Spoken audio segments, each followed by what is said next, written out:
仁愛礁剛被打得頭破血流，黃岩島又被水炮驅離，菲方為何是賊心不死啊？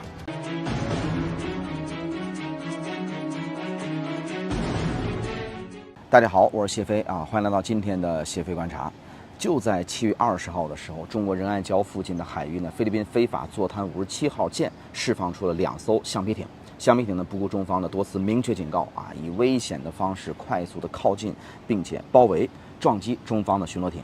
更嚴重的是呢，菲律賓方面的人員先用這種划槳、長棍等工具呢，對中方的執法人員進行惡意的攻擊。中方海警依照法律規定，採取了喊話警告、機動繞航、对等反制等措施呢，來穩定現場的局勢。這場衝突的直接結果就是中方人員的受傷。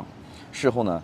這個菲律賓方面呢反咬一口，歪曲事實來誣陷中國。但是呢，中國海警執法員拍攝的第一人称的或者是第一視角的這個高清視頻就還原了事實啊，衝突完全是由菲律賓人員的惡意挑釁引起的。我們看視頻裡邊，菲律賓的2艘橡皮艇不斷的對正在航行當中的中国海警執法艇进行騷擾，用高速穿插的方式制造出尾浪，並且呢還做出了一些挑釁的動作。菲律賓方面呢隨後發布了菲律賓人員头部受傷的照片來賣慘，但是前後因果不明的粗糙視頻，它是騙不了人的。外交部當天呢緊急召見菲律賓驻華大使，提出了严正的交涉。外交部的发言人林健呢在第2天的記者會上說，菲律賓方面先挑釁，中國方面呢不得不依法做出堅決的回應。中方呢敦促菲律賓方面立即停止在海上制造事端、挑衅和不實炒作的行為，否則一切後果由菲律賓方面自行承擔。然而呢，警告剛落地，3天之後事端再起。7月23號，菲律賓3012、3018 2艘公務船不顧中國一再勸阻和警告，堅持闖入中國黃岩島管轄海域。中國海警呢依法對飛船採取了跟監外逼、攔阻管制等必要的措施進行驅離。我們看現場的畫面當中，中国海警使用了这種警示性的水炮進行噴射。中国海警局的新聞發言人姜略就表示說現場操作是專業的、規範的、正當的、合法的。黃岩島屬於中國的領土。4天內，仁愛礁、黃岩島、菲律賓在2個方向連挑起2起事端，我認為這不是巧合，而是套路。拆開來看，菲律賓的戰術呢特徵已經非常清晰了。第一，以小博大，制造衝突；第二呢，利用坐灘軍艦作為基地，放出小艇進行近距離的挑釁，選擇中國的小型執法艇被撞，制造出這種實力不對等的敘述。7月20號的仁愛礁衝突當中呢，菲方橡皮艇的高速穿插、圍頂衝撞，它就是典型的手段，倒打一耙，賣慘炒作。菲律賓方面呢發布的這種前因後果不明的粗劣的視頻以及受傷人員的照片，試圖呢把自己裝扮成這種受害者。菲律賓國防部和武裝部隊呢先後發表聲明稱，說菲律賓海軍人員表現出了專業精神，但是中方高清視頻一出來，謊言就不攻自破了。第三呢是拉攏域外，尋求背書。我們看到呢，美國國務院呢立刻譴責中國採取了危險和挑釁的行為。正在馬尼拉參加東盟系列外長會議的美國國務卿盧比奧也公開發聲稱中國在南海的行為令人擔憂，重申了華盛頓對菲律賓的防衛承諾。第4，綁架議程，外交施壓。那麼就在東盟外長會之前，菲律賓方面呢不斷炒作仁愛礁的衝突，希望將海上爭端作為會議的主要議題。我們看到菲律賓的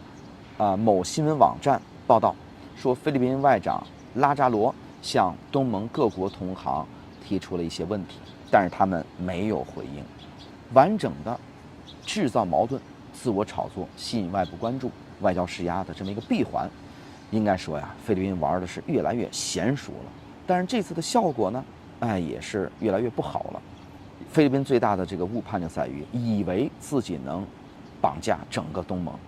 那麼中國東盟外長會呢傳遞出的信號也再清楚不過了。東盟國家希望和中國進行戰略對接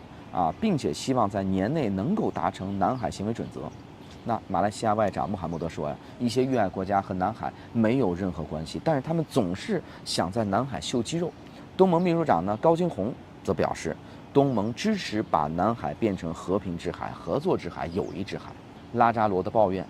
他們沒有回應。正好說明了菲律賓在東盟當中有多孤立。中國社會科學院研究員許立平的分析就很到位了，說菲律賓想用南海問題來綁架中國和東盟的合作，這與地區整體利益相悖，不可能成功。那菲律賓的另外一個更大的誤判在於，以為美國會為其兜底。美國在南海始終奉行模糊戰略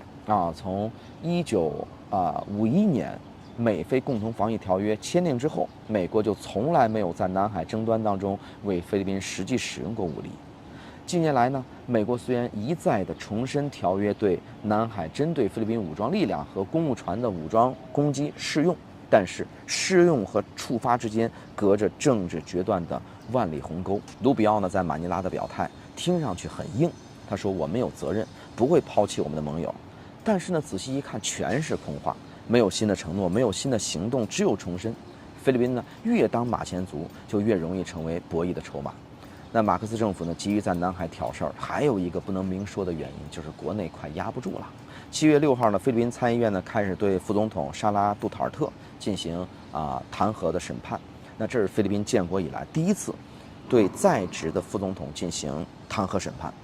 彈劾案呢，一般被認為是馬克思家族對這個杜特爾特家族進行的這種政治打壓，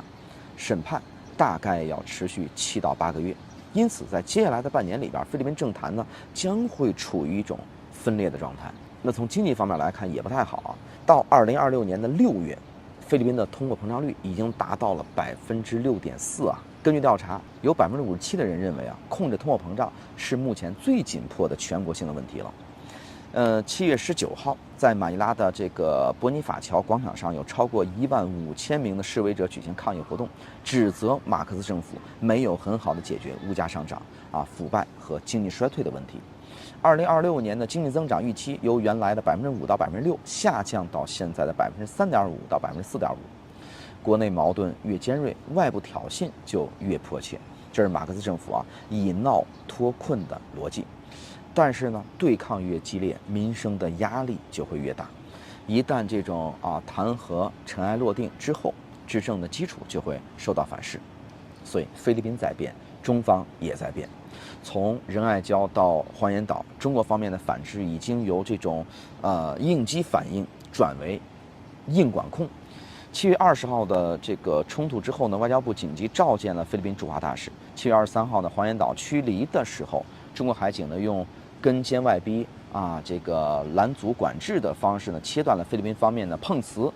以及拉外援的這種鏈條。更值得注意的是，在黃岩島事件發生的前一天，也就是在7月22號呢，記者隨同中國海警穿山艦海灵艦在黄岩島海域呢依法巡航。這就說明中國海警在黃岩島以東已經完成了常態化的執法部署，任何類似仁愛礁的挑釁都會立刻進行反制。菲律賓用破船和外部承諾來構建的主權透支策略，正在被中方日益加強的管控體系所限制。菲律賓南海戰略全部家底兒就是一艘27年前非法坐灘的破船，幾艘公務船和域外勢力的虛空承諾。仁愛礁的頭破血流不能改變中國海警的實際管控。黃岩島的侵闖換來的是更加堅決的驅離。在東盟外長會上沒有得到戰隊的支持。馬克思呢認為自己會贏，但是規則並不是由碰瓷兒的人來定的。這場賭博的結果已經確定了。好，感謝收看這期的協會觀察，我們下期節目再見。